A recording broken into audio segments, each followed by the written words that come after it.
जय हिंद साथियों। आप सभी को महिला दिवस की हार्दिक शुभकामनाएं। आज मैं आप लोगों से बीएसएससी प्रथम इंटर स्तरीय के मेरिट के संबंध में कुछ बातें करने आया हूं। दोस्तों, इनकलाब जिंदाबाद, भारत माता की जय, इन नारों ने और आप सभी छात्रों की चट्टानी एकता ने हर बार बीएसएससी को घुटने टेकने पर मजबूर किया है। आप अपने पीटी एग्जाम्स, मेन एग्जाम्स और डीवी को देखिए, इनमें से कुछ भी बिना आंदोलन के आयोग ने अपने मर्जी से नहीं किया है। आप इस चीज़ को भली भांति जानते हैं। आप लोग का पीटी एग्जाम, मेन एग्जाम और डीवी आपके चट्टानी एकता की वजह से संपन्न हुआ है। ये जानते हुए भी आज आप लोग कई टुकड़ों में बंटकर मेरिट लाने की बात कर रहे हैं, जबकि आप भली भांति जानते हैं कि जब तक कि 14,400 छात्र एक साथ नहीं आएंगे तब तक आयोग के कान पर जू भी नहीं रेंगेगा। आयोग आपके दबाव में नहीं आएगा, आपका मेरिट प्रकाशित नहीं करेगा। इस चीज़ को आप याद रखिएगा। मैं आप सभी 14,400 छोटे बड़े भाइयों से आग्रह करता हूं कि आप लोग अपने सभी गिले शिकवे को भुलाकर एक साथ खड़े हों। जिस दिन आप लोग एक साथ एक मंच पर आ गए, उसके 10 से 15 दिन के अंदर आयोग को मेरिट देना पड़ेगा। जैसे पीटी का एग्ज़ाम कराया, मेंस का एग्ज़ाम कराया और आपके दबाव में डीवी कराया, उसी तरीके से उसे मेरिट भी जारी करना पड़ेगा। आप लोग भी भली भांति जानते हैं कि जब तक प्रथम इंटर स्तरीय क्लियर नहीं होगा, बीएसएससी कोई न्यू वैकेंसी देने वाली नहीं है। इसलिए लाखों की संख्या में छात्र आप लोगों की तरफ उम्मीद लगाकर देख रहे हैं कि आप कब इस वैकेंसी को क्लियर करवाएंगे।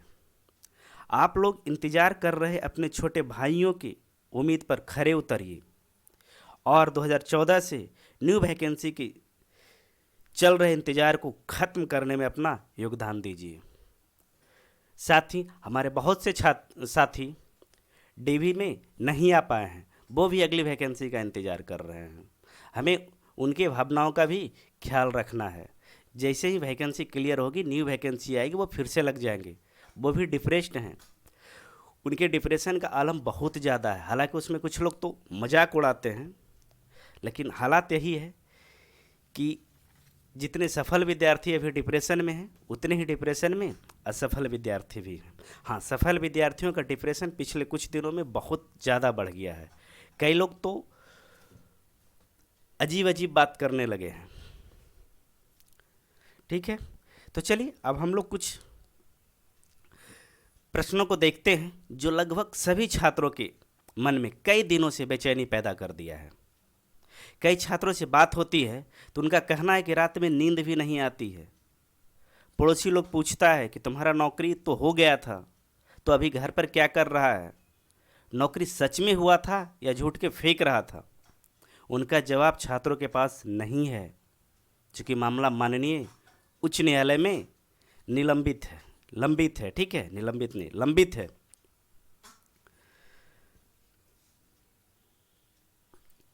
घर वाले भी परेशान हैं। फेल वाले छात्र भी अब उनका मजाक उड़ा रहे हैं कि निकलवाओ मेरिट, देखते हैं कैसे मेरिट निकलवाता है।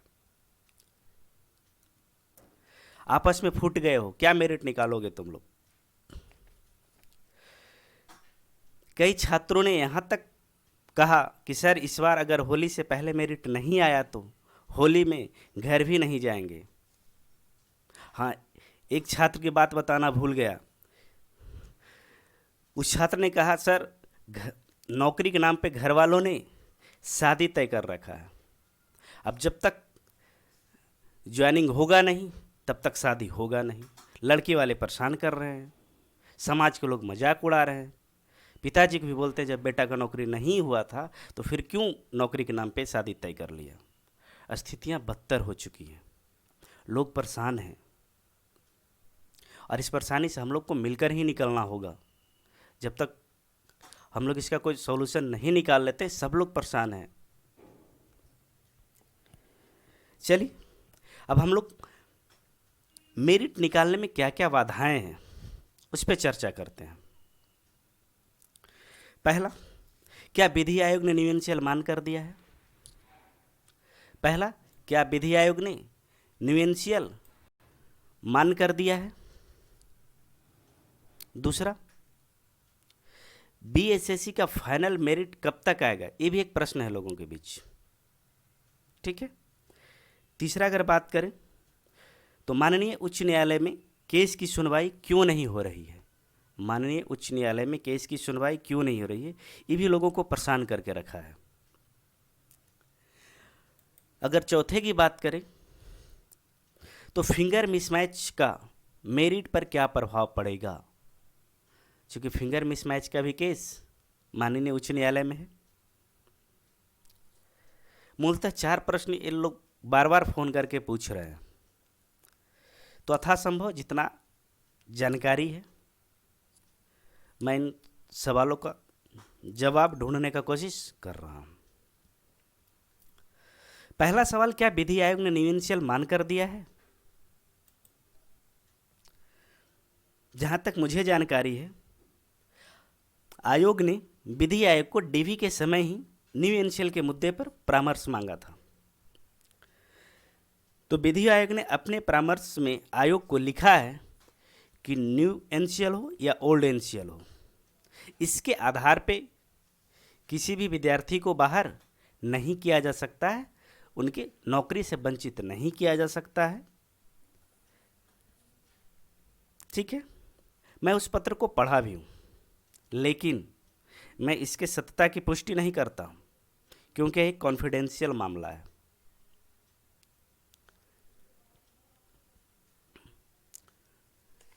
आप लोग भी इसकी सत्यता की पुष्टि कीजिए। अगर सत्य है तो हम सभी छात्रों के लिए खुशी की बात है। दूसरा, बीएसएससी का फाइनल मेरिट कब तक आएगा? मेरिट कब तक आएगा? जब तक माननीय उच्च न्यायालय में केस डिस्पोज नहीं होता है तब तक मेरिट आने की संभावना नहीं के बराबर है। लेकिन केस डिस्पोज हो जाए तो एक आंदोलन में मेरिट जारी हो जाएगा। केस डिस्पोज हो जाए या केस वापस ले लिया जाए।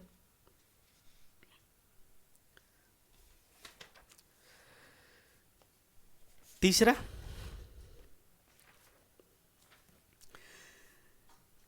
माननीय उच्च न्यायालय में केस लिस्ट क्यों नहीं हो रहा है या इस पे सुनवाई क्यों नहीं हो रही है? तो आइए इस पहले हम लोग देखते हैं कि केस में क्या क्या था हम लोगों का। देखिए, सबसे पहले देखिए 20 दिसंबर 2021 को क्या हुआ था? केस फाइल हुआ था और 20 दिसंबर 2021 को इनका रजिस्ट्रेशन डेट भी मिल गया था। देखिए, अगर लास्ट एक्शन डेट की बात करें तो 15 फरवरी 2022 लास्ट हेयरिंग यहीं पे हुआ। इसके बाद कोई हेयरिंग नहीं हुआ। आज 8 मार्च है। आज 8 मार्च है। फिर आगे देखते हैं हम लोग। देखिए, इसमें सिर्फ क्या हो रहा था अभी तक ना, पेपरबाजी हो रहा था। देखिए, लगातार डॉक्यूमेंट सबमिट किए गए। जब जब हेयरिंग रहा है उसके एक दिन पहले या उसी दिन डॉक्यूमेंट्स दिए गए।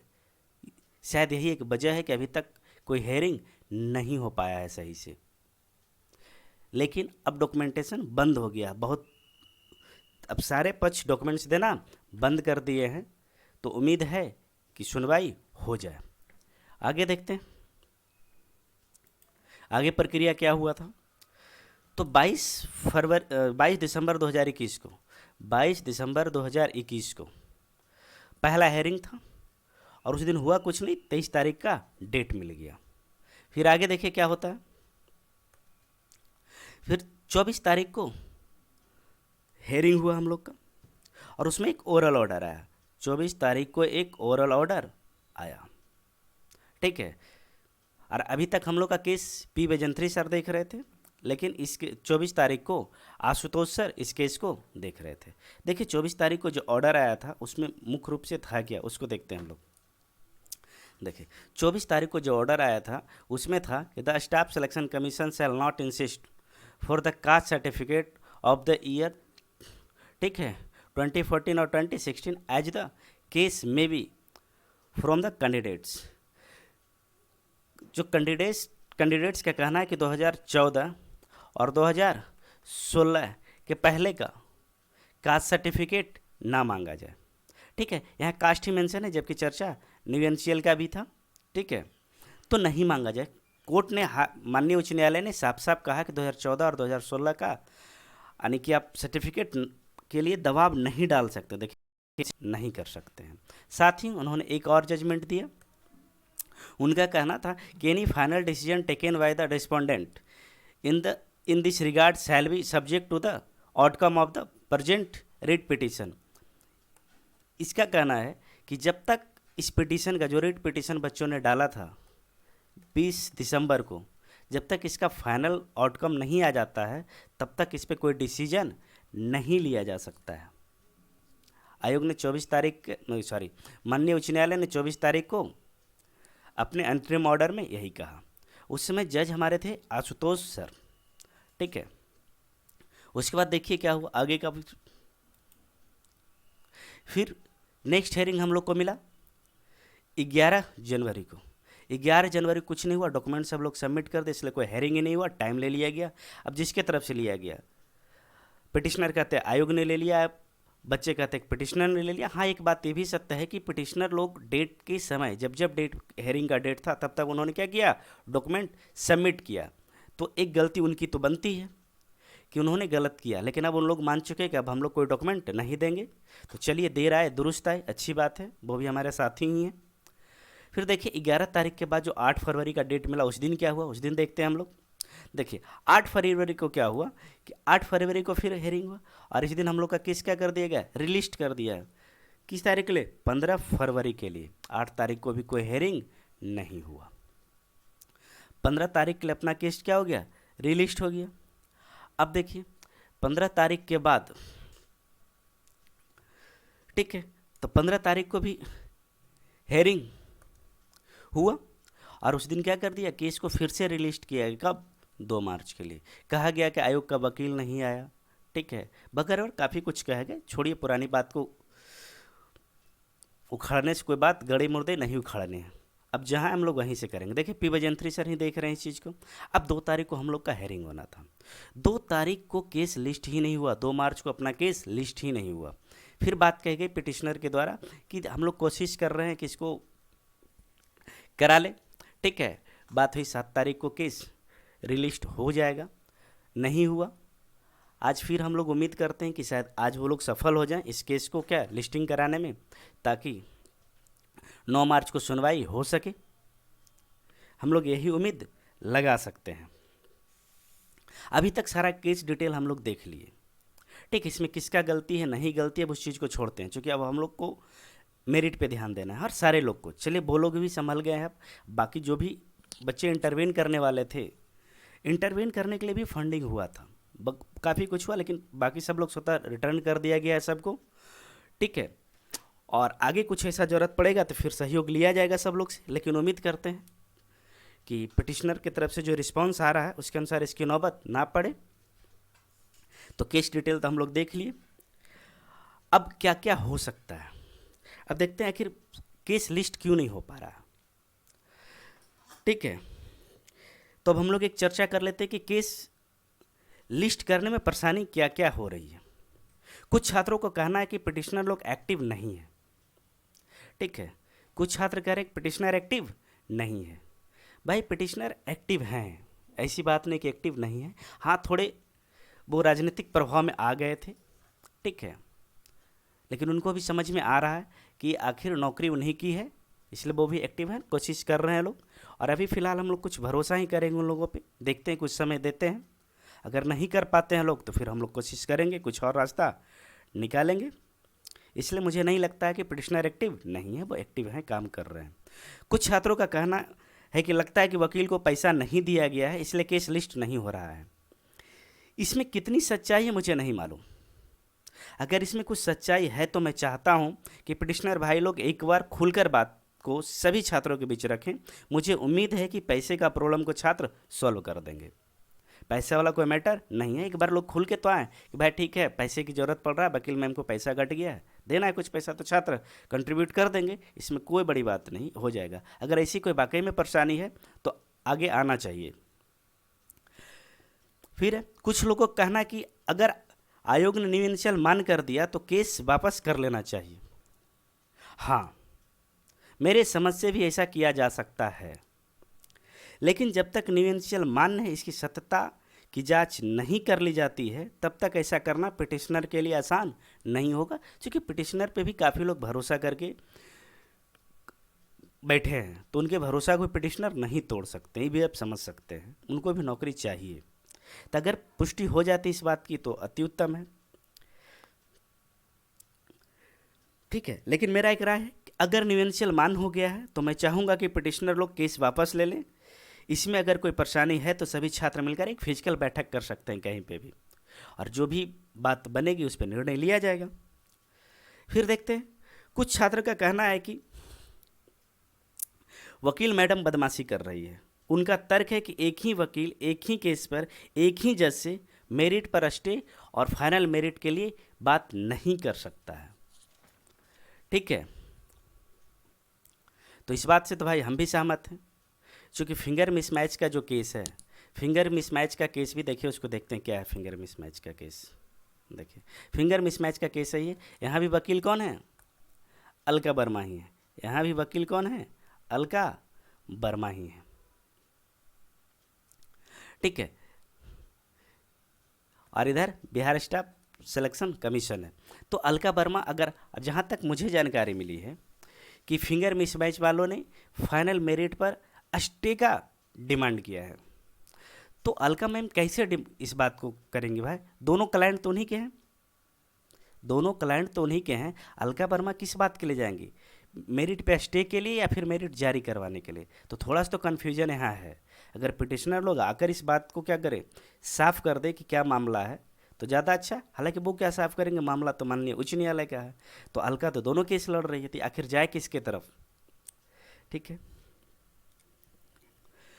अगर इस आधार पर देखा जाए तो अलका केस को क्या कर दी है? फंसा दी है।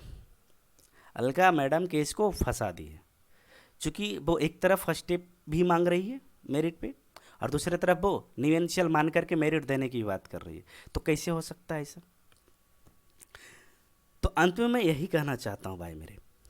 अच्छा, एक चीज़ और देखिए, 7 तारीख को इसका हेयरिंग भी था। 7 तारीख को क्या था? हेयरिंग भी था। 7 तारीख को देखिए अलका वर्मा, 7/3 को देखिए बजंत्री सर के ही कोर्ट में था। कहाँ था? बजंत्री सर के ही कोर्ट में था। देखिए इस केस को भी बजंत्री सर ही देख रहे हैं, तो बजंत्री सर के कोर्ट में मामला था। ठीक है, तो इसलिए मामला परेशानी का तो विषय बना दिया है भाई।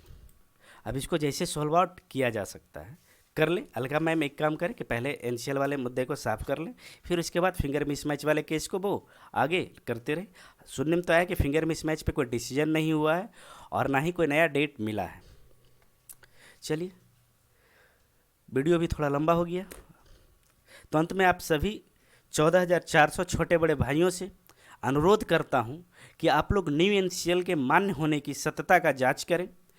अगर ये सत्य है कि न्यू एनसीएल मान्य हो गया है तो केस वापस लेकर आयोग पर दबाव बनाने के सभी उचित विकल्पों पर काम शुरू कर देना चाहिए।